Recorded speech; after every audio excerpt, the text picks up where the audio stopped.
Em nome do Pai, do Filho e do Espírito Santo. Amém.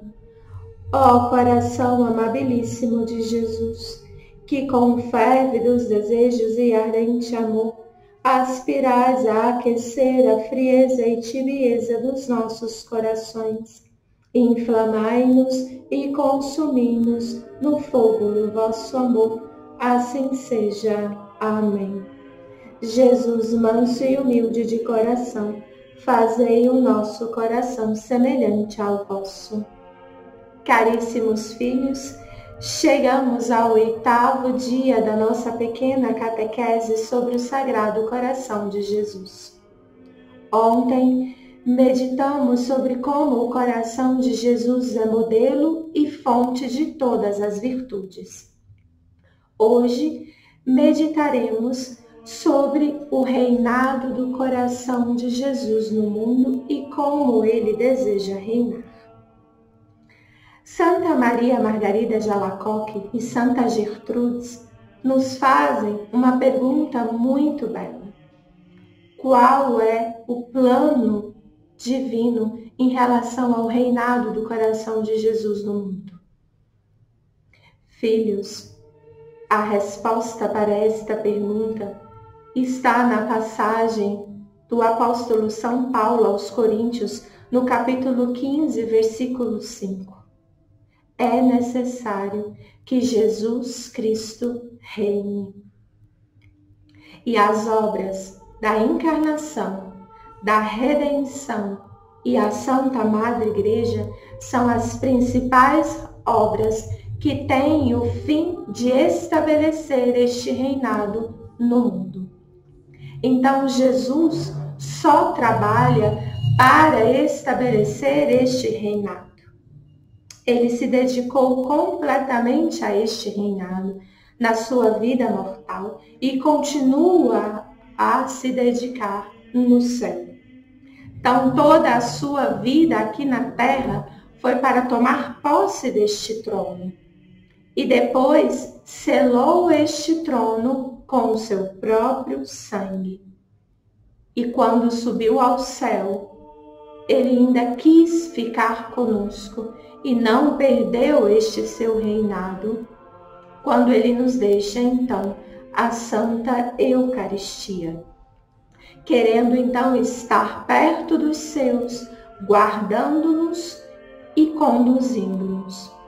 Nós sabemos, como já meditamos aqui nas outras catequeses, que sem este reinado na nossa alma, nós não conseguimos progredir na vida espiritual. Então, Jesus não reina apenas no mundo e nas coisas deste mundo, mas principalmente Jesus reina nos nossos corações. Então, toda a ação também da divina providência neste mundo visa o quê? Estabelecer o reinado de Jesus. Só que este reinado vem enfrentando um grande ataque do seu maior inimigo, que é Satanás. Ao longo de toda a história, nós percebemos as legiões visíveis e invisíveis que vão tentando com todo o furor impedir o advento deste reinado para todo sempre no mundo e nas nossas almas. Agora nós vamos então meditar um pouco historicamente sobre esses períodos do reinado do coração de Jesus. Os 3 primeiros séculos da nossa história da humanidade podemos chamar também de uma primeira fase deste reinado. Foi então a forma em que estava-se ainda conquistando e preparando o mundo cristão, estabelecendo a Igreja de Cristo no mundo. Então, mais de 3 milhões de fiéis compraram à custa do seu próprio sangue a entrada do reinado de Jesus no mundo. São o que nós podemos chamar dos primeiros mártires da nossa Igreja, que nós vemos muito desta grande conquista nos Atos dos Apóstolos, nas Sagradas Escrituras, que são as primeiras civilizações cristãs. A segunda fase deste reinado foi uma era de triunfo, de grandes milagres de nosso Senhor Jesus. Um que nós conhecemos e já ouvimos falar bastante foi durante o Império de Constantino. No dia 28 de outubro, diante de uma guerra no ano de 312, Constantino estava sofrendo um grande ataque com o seu exército. Mas, num determinado dia, neste dia de outubro, Constantino vê uma grande cruz no céu. E nesta cruz está escrito: por este sinal vencerás. Não duvidando em nenhum momento da graça divina, apesar de ser um pagão, e ali ele se converte, inclusive, diante dessa situação, Constantino começa a colocar em todos os escudos dos seus soldados aquela cruz que ele viu no céu. E ele vence a guerra, se converte e se torna aí o primeiro grande imperador cristão, né? E começa a propagar o cristianismo. E a cruz, então, que até aquele momento tinha sido objeto de horror, né? O patíbulo dos criminosos, transforma-se, então, num objeto de admiração e de adoração. E aí temos uma grande era de adoração à Santa Cruz. E os cristãos começam, então, a se apoderar deste grande sinal de salvação, que vai nos dando, ao longo da história, grandes virtudes, heroísmos nas grandes batalhas e verdadeiros milagres que vão convertendo a muitos. Mas também, neste mesmo período, começa a se incitar muitos hereges, especialmente os protestantes, né, a Contra-Reforma, e que começam, junto com os jansenistas, a desfigurarem, por alguns filósofos também, esta imagem, né, e a escarnecer a própria cruz. E aí, então, nós poderemos entrar no que nós podemos chamar de uma terceira fase do coração, do reinado do coração de Jesus. Esta fase já é própria da devoção ao coração de Jesus, onde ganha o auge e torna-se universal na igreja pelos escritos de Santa Maria Margarida de Alacoque. Então, a terceira fase do reinado do coração de Jesus é a fase da devoção e das consagrações ao coração de Jesus. O que nós, inclusive, estamos aqui meditando ao longo desta catequese. Então, com grande rigor, né, esta devoção vai tomando conta de toda a Santa Madre Igreja e vai se espalhando no mundo. E qual a razão, filhos, de Jesus querer esta devoção? Algo que nós já dissemos no início desta catequese. Jesus quer que o coração dele reine nos lares, né, nas famílias, na nossa vida, no nosso trabalho e a todo momento. Então, ele quer estabelecer o seu reinado nas almas, né, em toda a Santa Madre Igreja. E este é o grande fim desta devoção. Não se preocupem, porque nós vamos aprofundar sobre essa história mais no final da nossa pequena catequese. Aqui eu só quero que nós consigamos compreender como Jesus vai estabelecendo, então, o reinado desta devoção ao coração de Jesus e quais as razões. Então, fechando esse nosso panorama histórico, existem os amigos privilegiados do coração de Jesus, que por um amor extraordinário, né, que eles tiveram à Eucaristia e logo uma predileção ao coração amantíssimo de Jesus, eles puderam então testemunhar e propagar esta devoção ao coração de Jesus. Quais são os primeiros? A Santíssima Virgem e São José. Nós também já falamos um pouquinho sobre isso. Depois os próprios santos anjos, que são adoradores do coração de Jesus. Os apóstolos, como nós também vimos aqui, né, os primeiros cristãos, os primeiros discípulos, toda a legião de santos, para depois nós chegarmos o quê? Após o Calvário, a morte de Jesus, né, quando ele é ferido, então, pela lança e dá vida a toda a nossa Eucaristia. São esses primeiros santos que nós falamos. Depois vêm os outros santos que propagaram esta devoção. Santa Gertrudes, Santa Matilde, São Francisco de Assis, Santa Clara de Assis, Santa Isabel, Santa Clara de Montefalco, São Luís Gonzaga, São Francisco de Sales, Santa Joana de Chantal e particularmente também as almas do purgatório. Também é uma grande devoção para quem se reza pelas almas do purgatório estarem unidas ao coração de Jesus, porque ele é a grande confiança dessas almas pela sua misericórdia, por todo o seu amor. Então, esses santos depois nós vamos também falar um pouco mais em algumas catequeses mais à frente. Então, filhos, este reinado admirável do coração de Jesus tem duas leis fundamentais e caráter bem distinto. E essas leis são o amor e a reparação. Agora aqui nós meditaremos os motivos desta primeira lei do amor.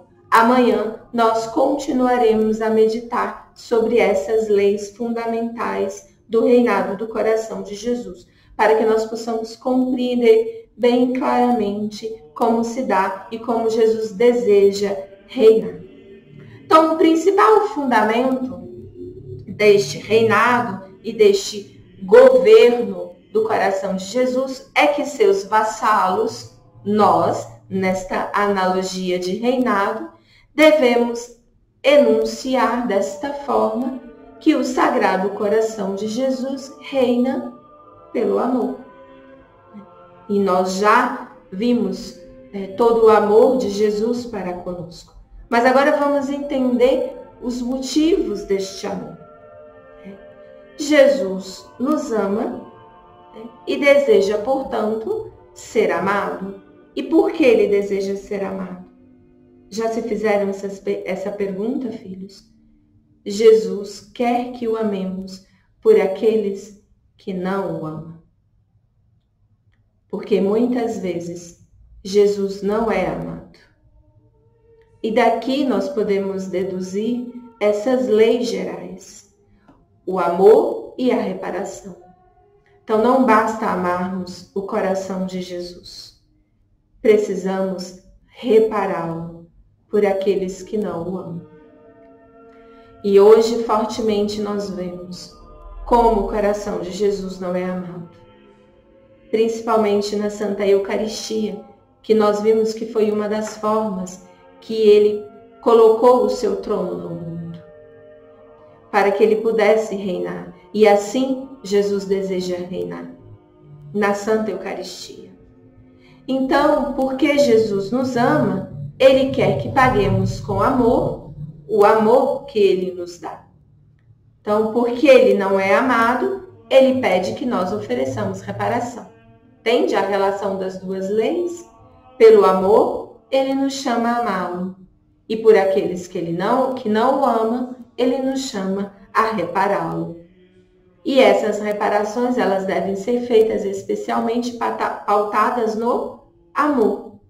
Então, o Rei incomparável sempre vai nos dizer, que é o próprio Cristo: amai-me porque eu vos amo, amai-me porque não sou amado. Esta era a frase que Jesus falava sempre que aparecia a Santa Margarida Maria de Alacoque.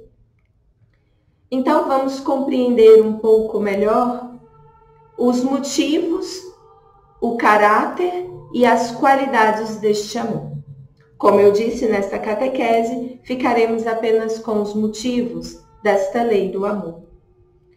Então, o fim principal da devoção ao coração de Jesus é converter as almas ao amor desse divino coração. Então, filhos, não é só nós agora encantarmos e nos embriagarmos pelo coração de Jesus e guardarmos para nós. Não, nós precisamos propagar este coração amoroso, dar este coração às outras almas, conduzir estas outras almas ao coração de Jesus, fazer estas outras almas possuir também este amor e que Jesus também possa acolher todas estas almas e assim nós retribuiremos o amor que recebemos do coração de Jesus para essas outras almas e estas outras almas se sentirão instigadas a correr para este abismo de amor que é o coração de Jesus. Então precisamos nos unir. A união de desejos é também uma grande base desta devoção, vai nos dizer Santa Gertrudes. Porque o coração de Jesus está ecoando para os 4 cantos deste mundo. Tenho sede, tenho desejo ardente de ser amado. Esta é outra frase, filhos, que Santa Gertrude sempre escutava do coração de Jesus. É o nosso amabilíssimo Salvador Jesus Cristo que quer nos fazer conhecer este amor. E Ele tem sede deste amor que nós temos para dar a Ele e que recebemos dele mesmo. Então, o que Ele quer nos ensinar com este reinado de amor? Primeiro, que o ardente desejo que Ele tem de ser amado, Ele nos faz por desígnios que Ele próprio no seu coração guarda para toda a humanidade, como tesouros de amor de Deus Pai para conosco, da misericórdia de Deus para conosco, da graça, da santificação das nossas almas e da nossa salvação. E isso tudo está guardado no coração de Jesus. E nós já meditamos isso, né, na catequese passada, quando nós falamos dos tesouros, das fontes de virtudes do coração de Jesus. Né? Até pedi que vocês anotassem, né, esses pontos que eles são importantes. Depois, o coração de Jesus quer nos dar a conhecer que é necessário honrar este amor, né, na figura do seu próprio coração de carne. Então, nós também já meditamos, é necessário irmos a visitá-lo no Santíssimo Sacramento, a adorá-lo na Santa Eucaristia, buscá-lo no Santo Sacrifício da Missa, né, em toda a nossa vida, e até, inclusive, no momento da morte. Nós devemos buscar honrar este coração, né, sermos gratos por Jesus ter nos salvo, né, ter doado a sua vida por nós. E o último ponto dos motivos desta lei de amor é que esta devoção é o último esforço do coração de Jesus para nos dar o quê? A liberdade deste reinado, que é o próprio amor. E isso nós escutamos também de São João Evangelista, que é o grande apóstolo do coração de Jesus. Então, filhos, hoje nós meditamos sobre o reinado do coração de Jesus e como ele deseja reinar pela sua primeira lei de reinado, que é a lei do amor e os motivos desta lei. Amanhã nós continuaremos meditando sobre o reinado do coração de Jesus e agora sobre o caráter e as qualidades deste amor. Consagremos o nosso dia, a nossa vida, ao Sagrado Coração de Jesus. Nós vos oferecemos, damos, consagramos, imolamos nosso próprio coração. Recebei-o e possuí-o todo inteiro, e purificai-o, iluminai-o e santificai-o, para que ele viva em vós, e que vivais e reineis nele, agora e sempre, e por todos os séculos dos séculos. Amém. Sacratíssimo coração de Jesus, tende piedade de nós. Deus abençoe, filhos. Com vosso Filho, a Mãe Pia, abençoai-nos, ó Virgem Maria.